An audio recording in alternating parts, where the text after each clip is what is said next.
Hello everybody. We have a Road to 2100 chess.com game against CK21 from Brazil. He was rated 2100 before the game, but as we won, we kicked him out of it. Super long game, 84 moves, and I mouse slipped. Not fun. Um, so let's go through the game. I'll try to do it fast since it's 84 moves. We play the Philidor. We're attacking a pawn in the center.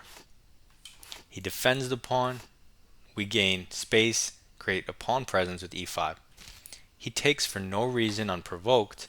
We have to recapture. This is not the queen trade line because he put the bishop in the way. He attacks our pawn. We develop and defend our pawn. He castles. I play c6.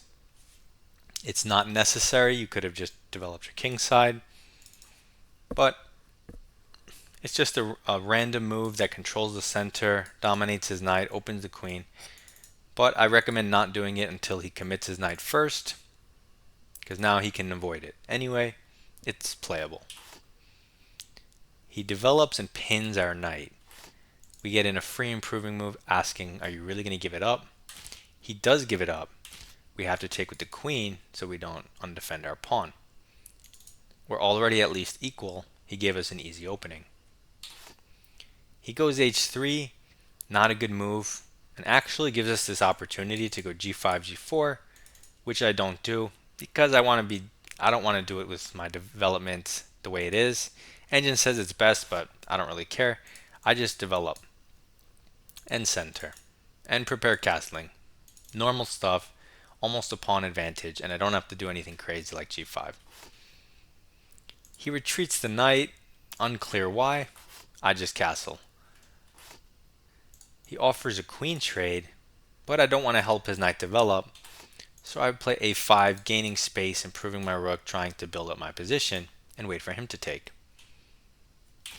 He takes, we're forced to recapture and improve our knight. It's just an equal game, but I'd rather be black. Slightly better bishop than his, slightly better knight than his, slightly better a-pawn. No big deal. He brings his knight back in the game. What does it threaten? The pawn. Notice the threats or lose the game. We now develop a piece and defend. He plays this move, which when he made it, I thought it couldn't be correct. And it's not. He's not threatening anything. There's no queens on the board. And he can never, try to do this because the pawn would hang. So I don't get what the point of this is. It's just a free turn for us. So I use that free turn to try to push this pawn as far as it can go. If you look at moves to improve your position, you can try h5, you can try a5, you can try, bishop d7, but I don't really like it. That's why I just go a4. I'm going to use up all the improving moves that I see. a4 is one of them, potentially even a3. But he plays a3 and stops it. So now we have to find a different way to improve. Fine. My bishop, if you go to e6, you undefend the pawn. d7 looks kind of dumb and pointless. Your bishop's good. Your rook maybe protects the pawn. This rook's protecting the pawn. So what do? And you have moves, but I figure let's improve the knight because it's kind of dumb. And there's a clear square on the board that I just think the knight would, if I can get it there, I might be able to just win.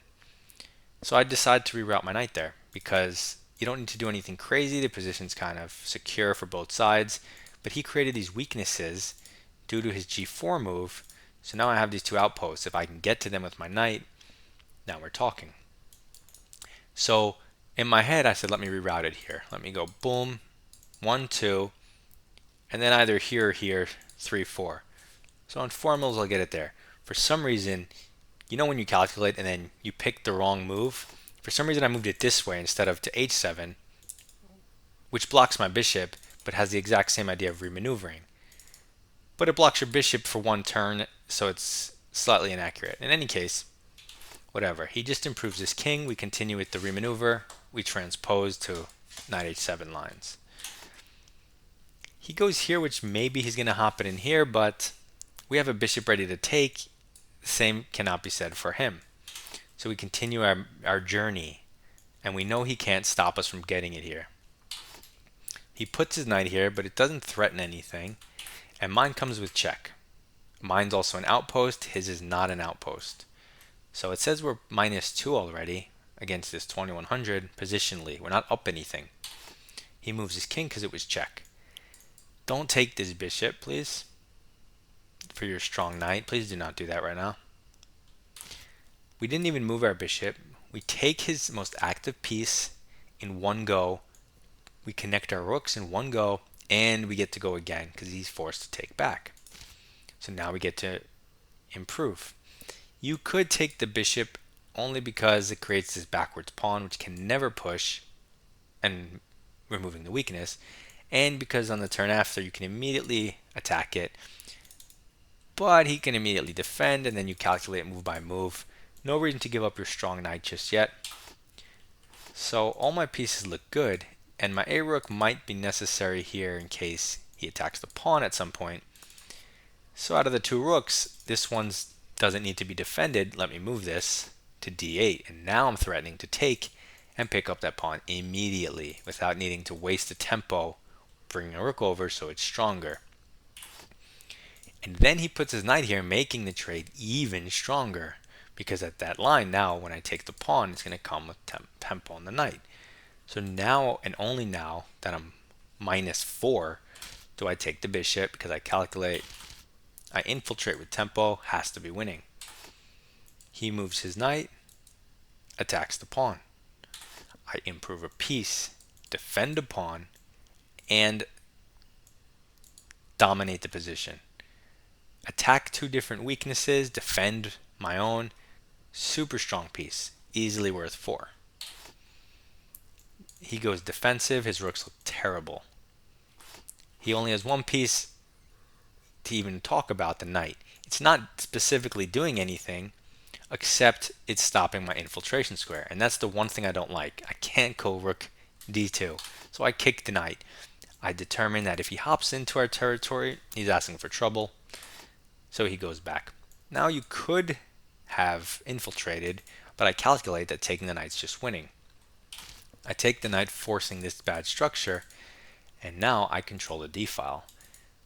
I determine that I could take this pawn with a winning endgame, something like rook takes. He's going to grab the file. I'll get a second pawn. He'll infiltrate and attack. Maybe I'll defend. He kind of has no follow-up, and so you just win.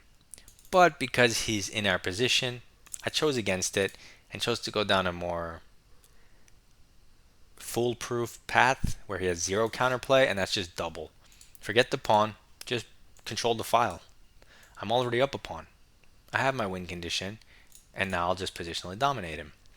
And I was always thinking that since he's so dominated and has no way to get counterplay, that he kind of should throw away the pawn with f6, right? If I take, his rook gets access and targets weaknesses. If I push past, I mean, at least he has this wedge pawn. I don't know. I feel like he needed to try it at some point. He defends the pawn, which makes some sense. But now we just infiltrate a little deeper with check. He moves his king. We bring in our other rook, just trying to get active. We're tying down his rooks to his weaknesses and maximizing our position. We're -5. He targets this pawn. I say, you know what? He undefends this pawn. So although you could take this pawn, let him take this, and then again go down into a winning endgame, you have to calculate all that. You have to deal with checks and counterplay. I don't want to deal with any of that. I'll defend this pawn.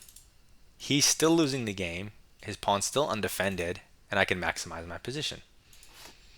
Now he offers a rook trade. I just want to improve my position. I want to go f6. I want to bring my king in. I don't want to keep running around with my rooks. So I trade. He takes, and I bring my king in.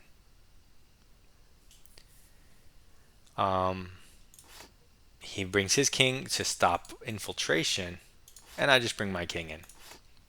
He targets the G pawn, and now I don't want to use my king for defense. You could go G6, which is, a great move, because if he takes, you have a 2-on-1 potential passer, it's protected, you're winning. But I find an even more clever move in G5, which, okay, he could still en passant and transpose into G6 lines, but if he doesn't take, well, then you have an extra win condition of H5, more advanced potential pass pawn. So I threw it in. He doesn't en passant, which he should have, because now we have another win condition over here. So I push H5, and at the right time, we can always push these pawns. If in a king and pawn endgame, right, if his king goes to this side, you just win. So he targets the pawn, and we of course play the super solid F6. Our position is invincible. You should be able to beat Magnus from here. He just keeps moving his rook. We need to make progress. How? Improve the king, defend the pawn, free the rook. He moves around. Improve the king. Now he's forcing the issue. We don't want to let him take and create weaknesses that he can target, so we snatch it.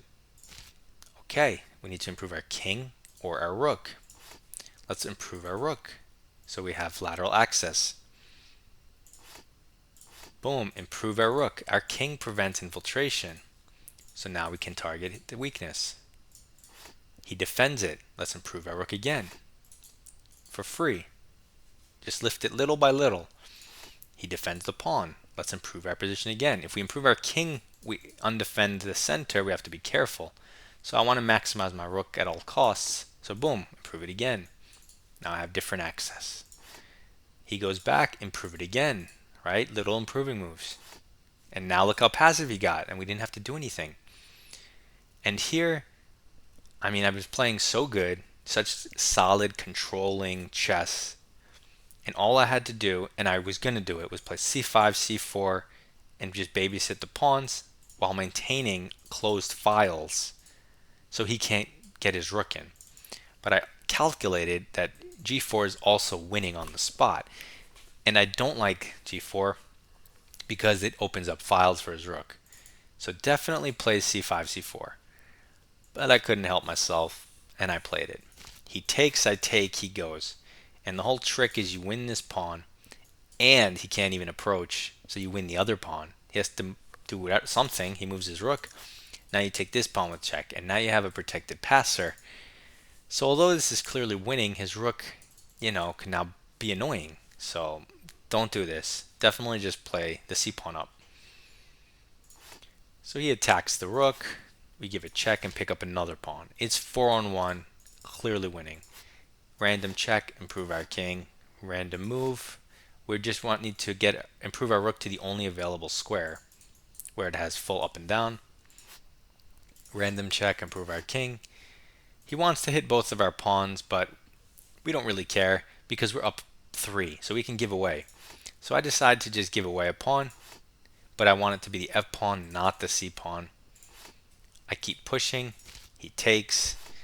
Now I lift my king up. I'm, attacking stuff, babying my pawn, supporting it on the c file. Totally winning for black. He attacks my pawn. I calculate pushing wins. So we push. He takes. We take 2 pawns with our king advanced. This has to be winning for black. So he just attacks a pawn. No big deal. I just move my rook a little bit, to as far as I can to the side. He goes here, but this isn't even a threat because if he takes, I take and just win with my extra pawn. So there's no threat. I give this random check on the off chance he takes and I can skewer him. He doesn't fall for it.